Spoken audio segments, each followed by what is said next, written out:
আগামী 12ই ফেব্রুয়ারি আমাদের ত্রয়োদশ জাতীয় সংসদ নির্বাচন। তো এই নির্বাচনে আমরা ভোট কোন মার্কায় দিতে পারি? হুজুর, আমরা হুজুর এক মসজিদের খতিব, আমি এক মসজিদের খতিব, আবার বেশ কয়েকটা প্রতিষ্ঠানের প্রিন্সিপাল।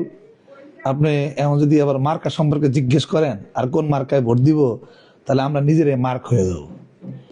তা মার্ক হওয়ার সুযোগ নেই।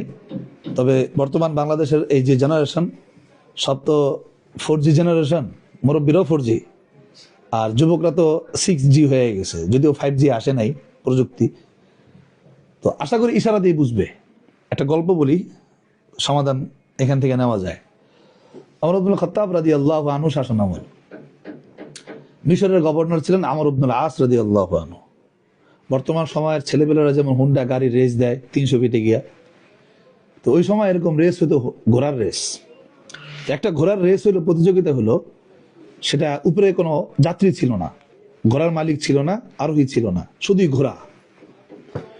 তো একজন নাগরিকের, মিশরের একজন সাধারণ নাগরিকের একটা ঘোড়া রেস দিল, সাথে আমর ইবনুল আস রাদিয়াল্লাহু আনহুর ছেলে মোহাম্মদ, তার ঘোড়াও রেস দিল, আর অনেক ঘোড়া ছিল। কিন্তু ওই সাধারণ নাগরিকের ঘোড়াটা এই রেসে প্রতিযোগিতায় প্রথম স্থান অধিকার করছে। এখন গভর্নরের সন্তান মোহাম্মদ, সে চিন্তা করতেছে, এই প্রতিযোগিতায় আমার ঘোড়া যদি ফার্স্ট না হয়, তাহলে তো আমার এই গভর্নরের সন্তান হয়ে পরিচয় দেওয়াটা মানুষের কাছে কেমন যেন লজ্জাকর হবে, কারণ আমি পারলাম না আমার ঘোড়াকে সেই পরিমাণ শক্তিশালী বানাইতে। কি করলো, যেহেতু উপরে কোনো আরোহী নাই, শুধু ঘোড়ার রেস হয়েছে, তো কি করলো, যেইটা ফার্স্ট হয়েছে ওইটাই সে ধরে আনছে, এনে বলতেছে এইটাই আমার ঘোড়া। আর ঘোড়ার মূল মালিক বলতেছে না, এটা তোমার ঘোড়া না, এটা আমার ঘোড়া। তো মানুষের সামনে যখন সে বড় জোর গলায় কথাগুলো বলছে যেটা আমার ঘোড়া, তখন মোহাম্মদ বিন আমর ইবনুল আস কি করলেন, তার ক্ষমতা বলে সে তার ক্রোধ ওই সাধারণ ব্যক্তির উপরে খাটাইলেন।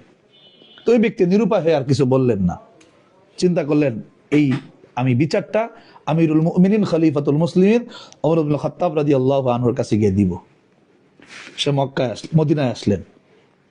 মদিনায় আসবার পরে ঘটনাটা উপস্থাপন করলেন যে আমার সাথে মিশরের গভর্নর আমর ইবনুল আসের সন্তান মোহাম্মদ এই আচরণ করছে, আমার ঘোড়া নিয়ে সে তার রাজনীতি খেলছে। তো ওমর ইবনুল খাত্তাব রাদিয়াল্লাহু আনহু এবার চিঠি লিখছেন আমর ইবনুল আসের কাছে যে তুমি তোমার ছেলে মোহাম্মদকে নিয়ে আমার সাথে দেখা করো। এবার চলে গেছে। অন্যদিকে এই চিঠি পৌঁছছে, আস্তে আস্তে ওমর রাদিয়াল্লাহু আনহুর সফর মদিনা থেকে মক্কায়, মিনায় দেখে যে দূর থেকে আমর ইবনুল আস রাদিয়াল্লাহু আনহু আসতেছেন, আর তার সাথে পিছনে পিছনে তার ছেলে মোহাম্মদ। ওমর রাদিয়াল্লাহু আনহু সে তার খাদেমকে বলল, মিশরের ওই নাগরিককে ডাকো। ডাকছে, ডাকার পরে হাতে একটা চাবুক দিয়েছেন, চাবুক দিয়ে বললেন এই চাবুকটা দিলাম, ও তো তোমাকে পিটাইছিল না, নাও তুমি চাবুক দিয়াকে পিটাও। বাবা দাঁড়ানো, আমর ইবনুল আস দাঁড়ানো, চাবুক দিয়ে পিটাও। আচ্ছা মতো পিটাইছে। পিটানোর পরে জিজ্ঞেস করছে তোমার কি ক্রোধ মিটছে? বললো হ্যাঁ ক্রোধ মিটছে। কারণ এবার বাপকেও পিটাও। মিশরের যে গভর্নর আমর ইবনুল আস, কাকেও পিটাও। জিজ্ঞেস করলো কেন পিটাবেন? কাকে পিটাবা হলো যে ওর বাপের ক্ষমতার কারণেই তোমার উপরে জুলুম করেছে, ওকেও পিটাও। তো এই সাহেব উত্তর দিলেন না, অপরাধ তো তার বাবা করে নাই, অপরাধ যেহেতু সে করছে আমি তাকে শাস্তি দিছি, আমার ক্রোধ মিটে গেছে, আমি তার বাবার উপর কিছু করব না। আমি এখান থেকে এই গল্প থেকে যেই জিনিসটা বলতে চাই, বা আমাদের এই আদর্শিক নেতা যারা ছিলেন ইসলামের, এখান থেকে আমি এটাই বলতে চাই, এমন নেতাকে ভোট দিবেন তার দলের কর্মী হয়ে যদি কেউ চাঁদাবাজি করে, সে চাঁদাবাজির বিচার আনার জন্য যেন আমাদের যেন গলা ফাটাইতে না হয়, এবং সে নিজেই ডেকে যেন জনসম্মুখে তার চাঁদাবাজি সৈনিকের বিচার যেন সে নিজে করে। যে মাস্তানি করবে ওইরকম নেতাকে আমরা নির্বাচিত করতে চাই, যে নেতা তার নিজের কর্মী মাস্তানি করার কারণে জনসম্মুখে সে নিজেই বিচার করবে আর বলবে এই বাংলাদেশ 24-এর আগের বাংলাদেশ নয়, এটা 24 পরবর্তী বাংলাদেশ। আমরা জালেমের জুলুম থেকে নিজেদেরকে মুক্তি করছি, যদি কেউ জুলুমের ভূমিকায় আসে আর আমার ক্ষমতাকে যদি কেউ পুঁজি করে, তার পরিণতি এমনটাই হবে।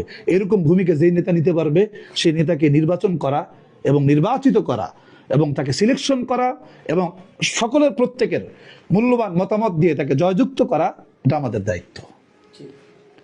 কোনো মার্ক ঠার্ক বুঝি না যে অমুককে এই মার্কায় তাকে জিতেইতে হবে, কারণ আমি বুঝি এটা আমার কথা, আমার বাবা কি বললো আর আমার দাদা কি বললো, আমার নানা কি বললো আর আমার নেতা কি বললো, এটা আমার দেখার বিষয় না। আমার দেখার বিষয় আমার একটা মত যেন 5 বছরের গুনাহের ভাগিদার জিম্মাদার যেন আমি না হই।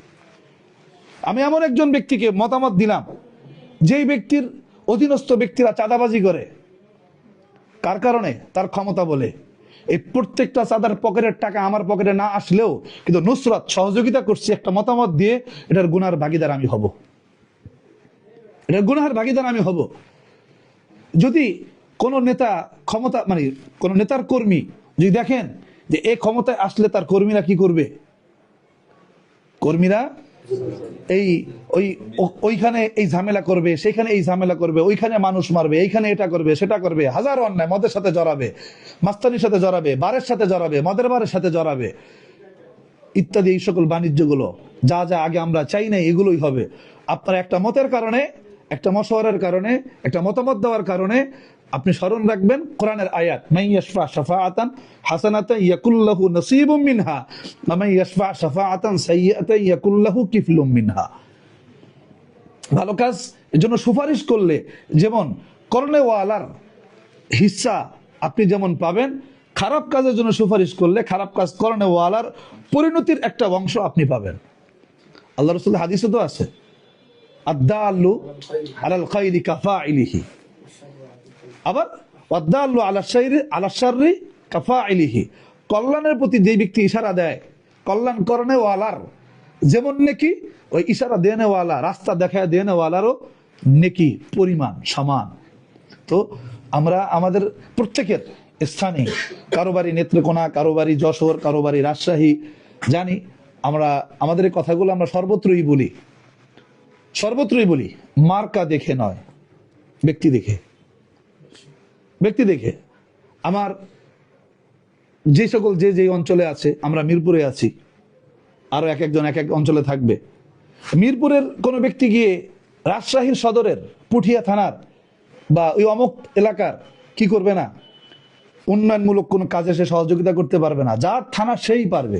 সুতরাং প্রত্যেকের এলাকার উচিত হলো ন্যায়পরায়ণ, ইনসাফদার, সিগারেট খায় না, বিড়ি খায় না, মদ খায় না, মানে পান করে না, কোনো নারীর সাথে অবৈধভাবে জেনার সাথে সম্পৃক্ত নাই, ইত্যাদি ইত্যাদি, কোনো অপকর্মের সাথে সম্পৃক্ত নাই, অথবা তার কর্মীরা অপকর্মের সাথে সম্পৃক্ত নাই, এমন ব্যক্তিদেরকেই নিজের আখিরাত এবং দুনিয়া বাঁচানোর জন্য নির্বাচিত করা,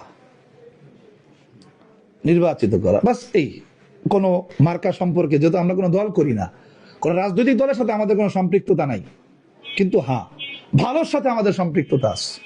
আমরা ভালোকে চিনি, ভালোকে সমর্থন করি।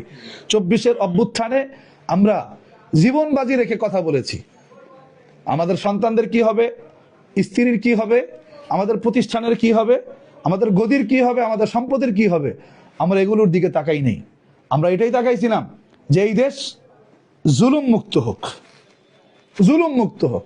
তা আমাদের মতামত যেন কোনো জালেম কোনো নির্দিষ্ট ব্যক্তির পক্ষে যেন না হয়, আমাদের মতামত যেন হয় কল্যাণের পক্ষে, যাতে করে এটা আমাদের ইহকাল এবং পরকালের উভয়ের কল্যাণ যেন আমরা যেন অর্জন করতে পারি। বাস এটাই আমার মত, আর অন্য কোনো মত নাই এই ক্ষেত্রে।